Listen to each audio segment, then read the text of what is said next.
Okay, welcome back. Good to see that you are committed to not ever allowing yourself to stay stuck. As mentioned yesterday, the problem isn't getting stuck. We all get stuck from time to time. The problem becomes if you allow yourself to stay stuck. But not you, not now, not ever again, and I'm proud of you. Yesterday, we covered the first 3 warning signs that maybe you're stuck. 1, you've surrendered, given up, just accepted that this is your lot in life.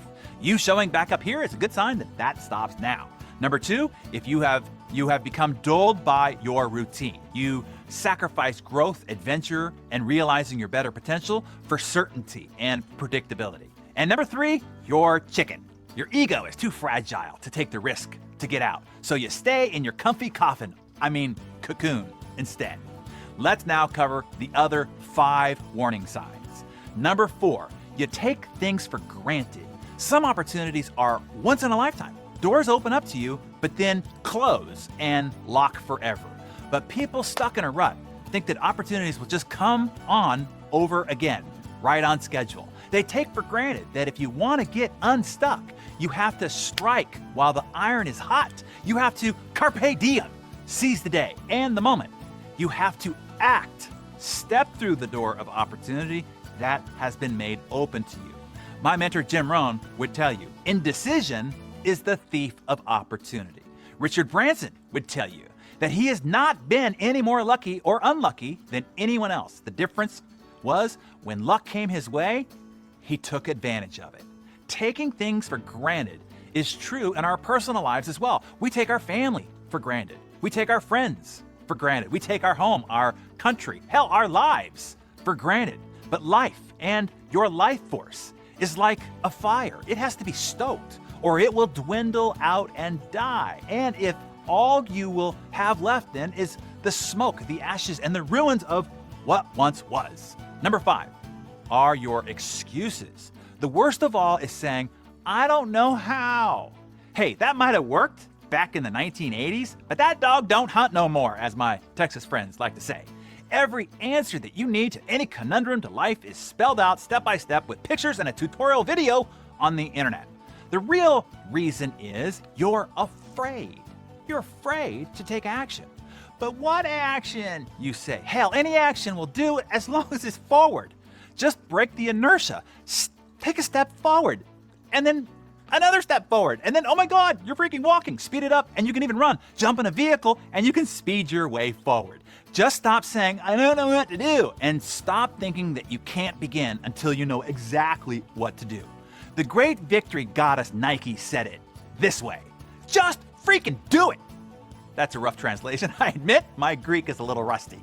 Number 6 is your inflated ego. You are more concerned with your image, which is usually a false front, and how other people perceive you than you are about being you and pursuing the best within you. The ego wants you to keep your mask on, to try to be like others so that you will be liked by others. Acceptance and status is the ego's game, not growth and self-actualization. The ego will have you constantly comparing yourself to others and compel you to do whatever it takes to keep up with others, even if keeping up with others is inane, silly, off-purpose, and even destructive. In other words, your ego and its compulsions, neediness, and its addictions will keep you stuck. Number 7 is you are stuck in the past. You keep cycling the decisions, the dramas, and the circumstances of the past. You keep revisiting, re-questioning yourself, and obsessing about things that are history. You aren't living today. You can't live today. And you certainly don't have the capacity to create a better tomorrow because you are literally, psychologically, and emotionally stuck in the past. Look, I don't care what happened yesterday. Divorce, bankruptcy, death of a loved one, bad behavior, whatever. It's over. It's done. You can't change it. The toothpaste has already been squeezed out of the tube and it's not going back in. Just make your peace with it. Say you're sorry if you have to. Say some Hail Marys and Our Fathers if you have to. Have a good cry if you have to. Then shut the front door, man. Hey, only look up. Stop looking down at the muck. No matter how you messed up your past, you have a spotless and unlimited future. And lastly, hey, Maybe you're just burnt out. Maybe you're just tired, wrung out, spent. This is due to neglect. Neglect of taking care of yourself, of making yourself and self-care a priority. Those are choices, by the way. Choices that you made, allowed, or tolerated. It doesn't matter how many kids you have or how busy it is at work. Your life is of your own creation. You are not a victim.